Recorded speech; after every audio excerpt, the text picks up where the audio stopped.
Kuigel. He was a school psychologist in Denver, Colorado, and he was also a photographer. He visited Turkey with a photography group in 1996. And a local high school student approached him and said, I want to practice my broken English with you. Do you want to spend a couple minutes with me to speak English? And he gratefully accepted. And then later on, they became pen pal friends. And then later on, they became best friends. And after that Turkish kid has graduated from college, Jeff Kuigel invited him to the United States to study his English further. And he actually ended up paying for his master's degree. And it has become an inspirational story for a lot of different people. My name is Tim Saka, and I'm a Muslim American. I was born in Turkey, and possibly you have guessed that I was that Turkish child.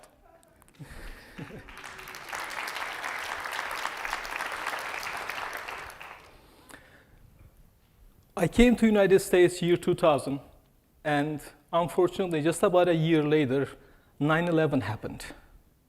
And it just shocked to me my core.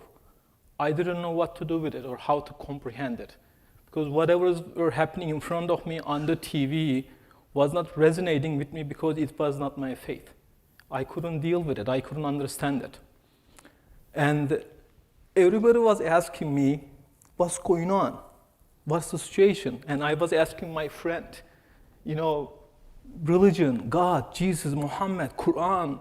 And I always remember that my friend Jeff sent me an email saying that in the United States, we do not talk about three topics. We don't talk about politics, we don't talk about the personal life, and we don't talk about religion. And I was a little bit shocked, because if you add sports into this list, that is all we talk about in Turkey. What else is left to talk about except weather, maybe? I don't know. So today I'm going to break one of his rules, and I'm going to talk about the religion. I know it's a little bit a sticky topic. It's not my profession. I'm not an authority in religion. But I just want to tell you my story, my adventure. Because I really believe in this. I don't know I have the answers for you, but I have a lot of stories to share with you. So when I came to the United States, I found out that religion has a bad reputation. A lot of people in the United States believe that religion is the #1 cause for most of the wars in the history. If we didn't have religion, maybe we wouldn't have that much violence in the history. And I was not accepting it. So I found the research is by Rabbi Alan Lurie, and he studied the Encyclopedia of Wars, and he found out that actually only 7% of all the wars in the history was religiously motivated. The rest of them had other reasons. And only 2% of the people all through the history has died in those warfare that was religiously motivated. So religion didn't deserve this reputation. We have other issues we had to solve with. Religion was something else. So, but what's happening nowadays? Because every day, as a Muslim American, I'm facing this all the time. There's a news coming, and there is another violence somewhere out there. Somebody's blowing something. Somebody's driving a truck into somewhere. And I was keeping in my heart all the time saying, please, not this time. Let's have another reason, but not religious this time. Maybe this time, somebody didn't say Allahu Akbar before they drive the truck into a violence place or something that I just couldn't deal with it anymore. Maybe I was not getting the right answers because what I know doesn't match with it. I had to go out and find inspirations for myself. The people who really lead their faiths give me an idea how to deal with this. And then I found this sentence from Pope Francis, and he said, many people do not want peace because there are powerful people who are living off the war. And it just makes it even darker for me that it is a lot more than the religion, that they are going to promote more violence in there. And then I searched other inspirations. And this year we are remembering 50 years after the assassination of the Martin Luther King. And it also breaks my heart that we just had to go through that in the land of the United States. And then also we know what happened to Gandhi after he has done everything for nonviolence. And then we know Dalai Lama spent most of his life in exile outside of Tibet. And Mandela spent 40 years in jail without even a crime because he was trying to have peace between blacks and whites. And as a Turkish person, Turkish American, I have one more example that people were always asking me, okay, I get it. Maybe 5% of the Muslims are extremists, but what about the other 97%? Why are not doing anything? Why are they not saying anything? And I was telling them, actually, in Turkey, I have one example for you. There is a Muslim scholar, his name is Fethullah Gülen, and he actually brought the idea of interfaith to Turkey. He was the only Muslim leader who went to Vatican, meet with Pope, and talked about how to end violence in Middle East, how to end poverty in Middle East. He met with the chief rabbi of Israel. He met with the Orthodox leaders. And he inspired many Turkish people to open schools so the young generation can get educated so they don't become extremists. He helped them open hospitals and media outlets, everything. But last 20 years of his life almost, now he's in the United States as an exile. And thousands of the schools that he helped build are all shut down by the government. And more than 40,000 people of his followers ended up in jail. And there are babies right now in the jail because their parents have been supporting this cause in there, volunteering for this kind of interfaith effort.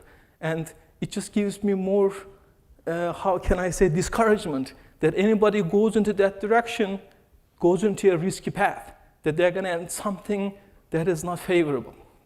And then I found one more example in Africa. Albert Lutuli, he was the president of the African National Congress, and he was really a big favor of peace between blacks and whites. And he was the first person to get Nobel Prize from the continent of Africa. He came to the United States in the 1960s, and he met with JFK, and he helped Martin Luther King to pass the civil rights laws from the Congress through his effort.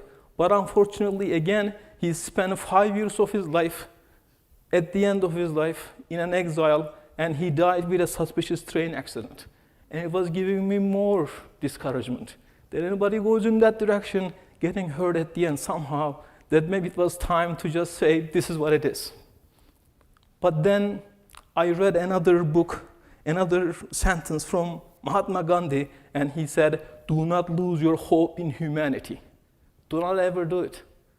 Couple drops of dirt does not make the ocean dirty. You have to keep believing in the humanity. So I just kept searching, how can I find more good stories, good examples, so I can put my effort into it, I believe in it. And then when I was reading a book called Dialogue in Islam, I saw this image in the book. It is the agreement of Prophet Muhammad, peace be upon him, when he was living in Medina. He signed this agreement with the Jewish tribe of Nazareth. They were looking for a common ground, how to have Muslims and Christians live together peacefully. And in this agreement, he said that there will be no compulsion for the Christians. They are gonna be under Muslim protection. If the churches need repair, it will be repaired, and they will be respected. He said, personally, the churches of the Christianity should be respected. And if somebody marries as a Christian with a Muslim, that person should be able to practice their prayer in a church. They should be allowed to do it. And I was like, if this is my leaders of my faith, if he is saying this, is there anybody is really following this? As a Muslim taking care of a church because of a common ground. And let me show you one more story from Pakistan. Karachi, Lahore and now Islamabad, people are forming a human shield to protect this church after the devastating bomb in Peshawar. As a Pakistani, as a Muslim, I'm here to show solidarity with my Christian brothers and sisters. We're one nation and that it doesn't matter, our differences don't matter. The group calls itself Pakistan for All and their message is loud and clear. We are here to support our Christian brothers. The attack on the church was inhumane. This is not Islam. No religion permits terrorism. But we want to tell the world all leaders of all faiths stand united. This event has created a spirit of oneness, irrespective of your faith, culture, or color. everybody feels as one Pakistani. There was a bombing in Peshawar in Pakistan, and as soon as the Muslim community heard about this, they came together with the coalition they called Pakistan for All, and they built a human shield in front of the churches in all over the country. In Islamabad, in Karachi, in different cities, they were protecting the churches so they don't get hurt anymore. And it was giving me the inspiration, because whenever we hear of Pakistan, we don't hear of these things. We don't get those stories. But they are there, that if the Prophet says that, their followers are following the same thing. And I have one more story to share from Virginia, Texas. In Victoria, Texas, Muslims have been praying outside the ruins of their mosque since a weekend fire. We don't know what caused the fire, but we do know it ignited the passion of the city. Here's David Begnaud. This charred shell is all that's left of the Victoria Islamic Center. The response has been uplifting. All faiths from the community have rallied in support of the center and turned out for a unity prayer service the day after the fire. Around the world, from Africa, from Zimbabwe, from United Kingdom, thousands of people have donated through an online GoFundMe page. You've gotten nearly $1 million.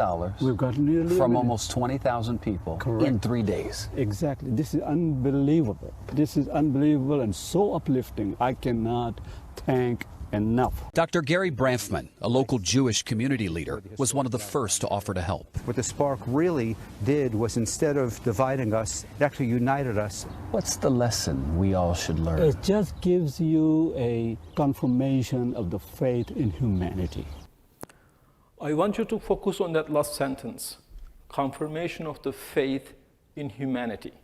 In this story, there was a fire in a mosque. We still don't know how it did start, but as soon as the whole community in Victoria, Texas came together with all different religious backgrounds, all kind of backgrounds, and they supported that mosque to be built again.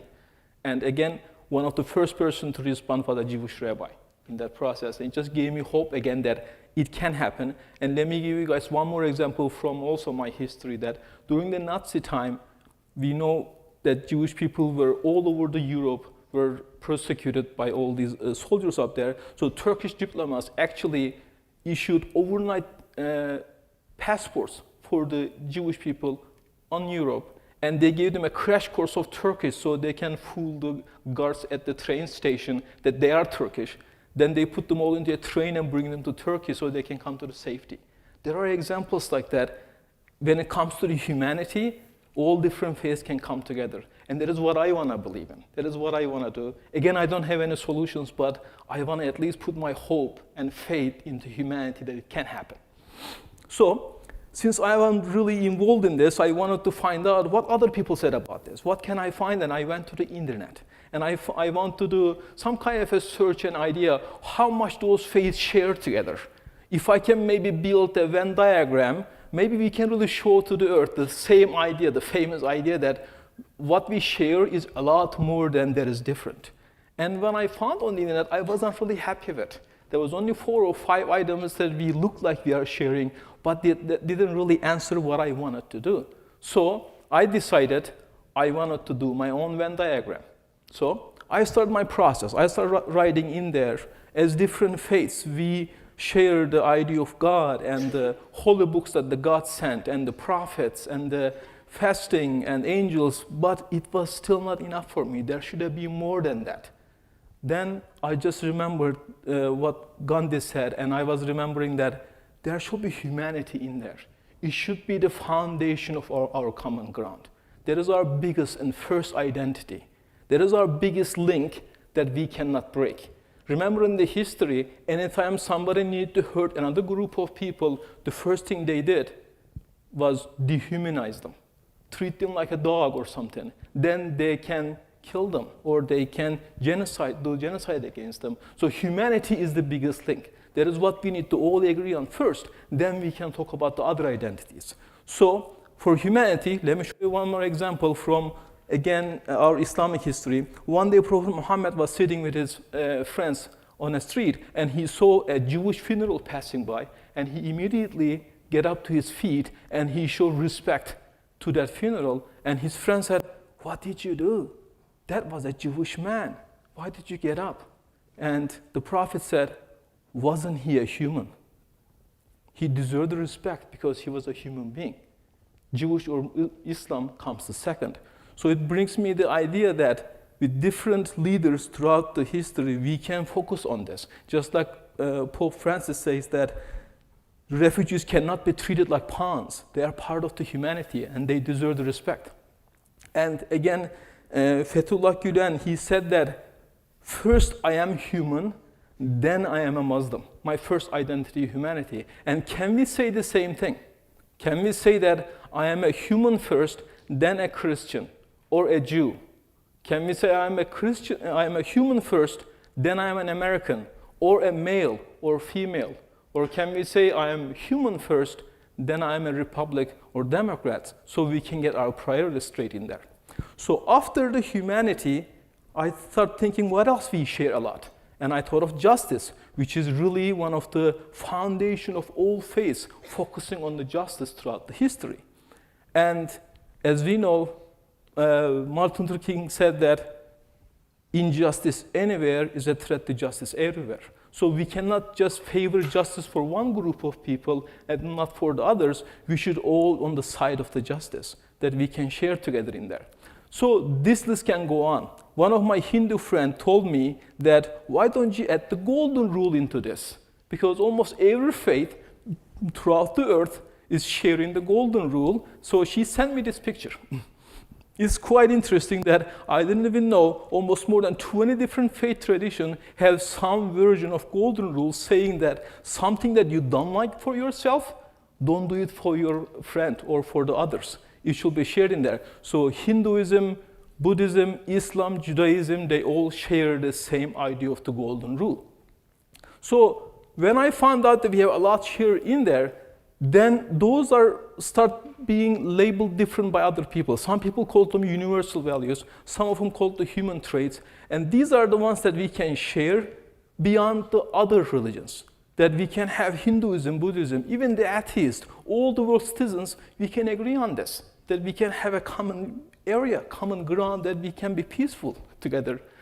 And we can add more into this common area. We can add family, we can add taking care of the sick and the weak and the poor. We can add to standing against injustice or corruption. We can make that bigger and bigger all the time, and that common area makes a lot more meaning in there. But you know what happens? This happens. Instead of putting our common areas together, we actually put our differences first. We share the common areas in the back. For example, they ask you, do you accept Muhammad as the last messenger? When you say no, then you are the other. Then we don't accept you anymore. They ask you, do you accept Jesus as your savior? And when you say no, then you don't get to share the family or community with them in there. We come distance from each other. And I do not want to live in this kind of a setting. That I want to live like a forest that we can share together. That Rabbi Jonathan Sacks says that you do have one earth, but many faiths. That is how God gave us in the first place. And these are things happening in the current local area in Syracuse, that there is World Harmony Day happening, and I am part of it, that more than 30 faith groups coming together and celebrating their diversity together. I am leading, and 7 other groups are leading interfaith dialogue circles, that each different people of faith can come together and share their ideas. And they always leave these conversations. Initially, they come feared, but they leave energized, and they want to do more because they want to ask questions and learn about it. So I want to leave with this one as a final thought, that I know it's been a long day. I want you to guys all just stand up for 1 minute, please.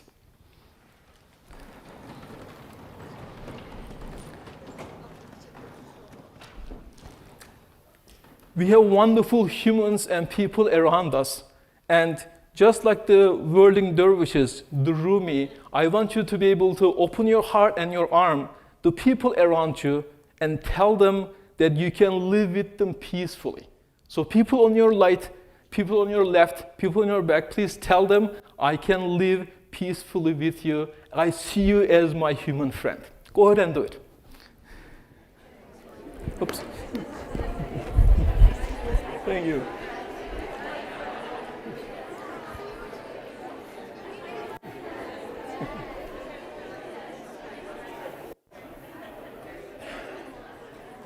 And finally, please come back to yourself, go deep inside yourself, and tell yourself that I can live peacefully with myself because I am the most unique person in the whole universe. Thank you so much. Have a great day.